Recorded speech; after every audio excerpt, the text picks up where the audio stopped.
Folks, welcome to the Mike McFeely Show here at the mighty 790 KFGO. It's a big program coming up here the rest of the way until 5 o'clock. There's an announcement coming here very soon from President Barack Obama regarding the Keystone Pipeline.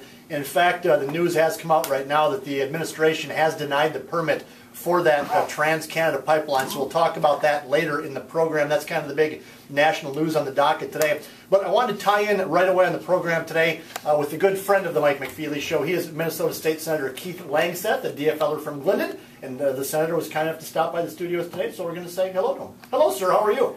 Fine. Good to be here. Good to be here, too. I wanted to have you in, Senator Langseth, because the news about Governor Mark Dayton's bonding bill, his bonding proposal, came out actually late yesterday, and it's news today. And when you look through some of the numbers that are there, it left me scratching my head. And I know, looking at some of your comments in the paper this morning, it left you scratching your head too. And one of those numbers that stood out to me was $20 million statewide. Not for the city of Moorhead, not for Oslo, Minnesota, $20 million statewide for flood mitigation projects. That to me seems just a little low, just a little on the low side, Senator. Well, we got $50 million last year. I went after $55 million, got 50, and we were able to do an awful lot with that. I was very well satisfied. I'm putting in a bill for $55 million this year, and I felt we needed at least close to that $50 million level, because what I want to do is keep the money flowing so that no projects get held up because of the lack of state money. Moorhead, if they can get $20 million designated to them, along with their efforts, by the fall of 13, we could have their city totally, permanently protected from 100-year floods. And but with that 20 million of the governor's, we can't get 20 million out for Moorhead. There's some other very high priority projects that are ready to go. So we got to get that number up quite a lot. And I was both surprised and very disappointed. I had thought he would come in much higher. Why? That's the obvious question, is why do you think that the governor didn't get up close to that number? Because there's lots of other stuff in there. And the number that stood out to me again was, I believe, that he wants $27 million for a minor league baseball stadium in Minneapolis for the St. Paul Saints, for goodness sakes, which is a baseball team on the same level as the Fargo-Moorhead Redhawks.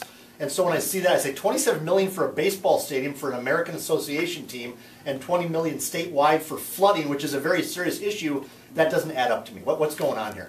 Well, I don't quite know what's going on. I had talked to his staff people, and I wasn't really able to get in and talk to him personally. But I felt, no, he'll take care of me. Well, he didn't quite do that. But you know, there's a long ways to go. I've been on the bonding tours. I'm the ranking Democrat. Used to be the chairman, and I sit in the van right alongside of Senator Sinjum, who is the chair at this Republican chair, and he and I agreed on the priorities.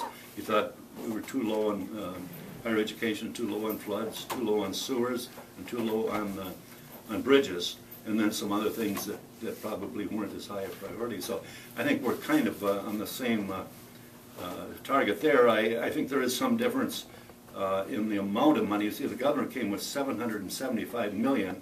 Now that's the amount where the debt service is factored into the projections. So that it would cost no extra money over and above the projections. So I was happy with the governor on that.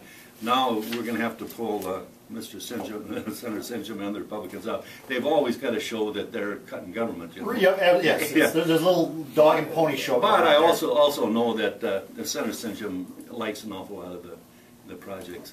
Well, he's getting the Rochester Civic Center, I think, what, $25 or $35 million for that, isn't he, in his hometown? $35 million for that. Now that is an interesting one. They turned down, I think, 68 huge medical conventions, worldwide medical conventions, because they weren't big enough.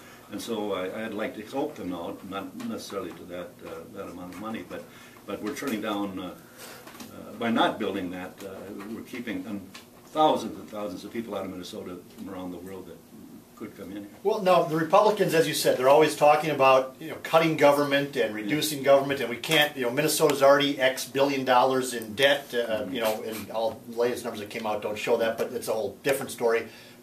But they agree that there needs to be some sort of large bonding bill, because part of this, of course, is trying to put people back to work. Is he trying to get construction projects around the state, whether it's in Rochester, whether it's in Moorhead, whether it's in downtown Minneapolis. You're trying to get construction guys and the trades to having jobs again and spending money, right? Well, that's correct, and we have to keep up our infrastructure. I've been always quite strong on asset preservation and also total renovation of many of the buildings on college campuses. And we've done that in Moorhead State, and a lot of things been done over there. So we have to keep up what we've got. I think there's some misinterpretation when we come with a bonding bill for higher education that we're somehow out there building a lot of new buildings. There may be a handful of them, but it's mostly fixing up what we've got. So we do need to have a bonding bill, and that's quite universal. I think there were 12 votes against it in the Senate last time. So there's a few of them that don't want to do anything, but I think it's bipartisan that we have a pretty fair say. Are there some in the legislature who don't understand that when you have a college campus, for example, Minnesota State University Moorhead, that the upkeep costs, the maintenance costs themselves are in the millions of dollars every year? It's just it's like fixing my house. I need to upkeep my house. I can't let it sit there for 30 years and never put on a new roof or put on new siding. I mean, are there some of these freshman legislators that don't quite get this going on here? Yeah, I don't know. There might be some of them. If you got it down to all it was asset preservation, maybe they would vote for it. So I do think they think we should keep things up, but you know, they feel they were sent down there to make government smaller. Well, there's a price to be paid for that. Right. But I think we'll work out something, and I hope that we can get enough on the bonding bill so I can get $20 million to Moorhead, and they can complete their project, their entire project in the fall of 2013, and still have some money to do some other that ready to go on high priority. You got it. Minnesota State Senator Keith Langseth, our guest on the Mike McFeely Show. I'm going to have him stick around for at least one more segment. Just got an urgent news message off the wire here about Governor Dayton's statements about the Minnesota Vikings Stadium and where that might go, so maybe we'll get to Senator Langseth's thoughts on that and more about the bonding bill and things going on around the state of Minnesota here on the Mike McFeely Show. You're listening on a Wednesday afternoon to the mighty 790 KFGO.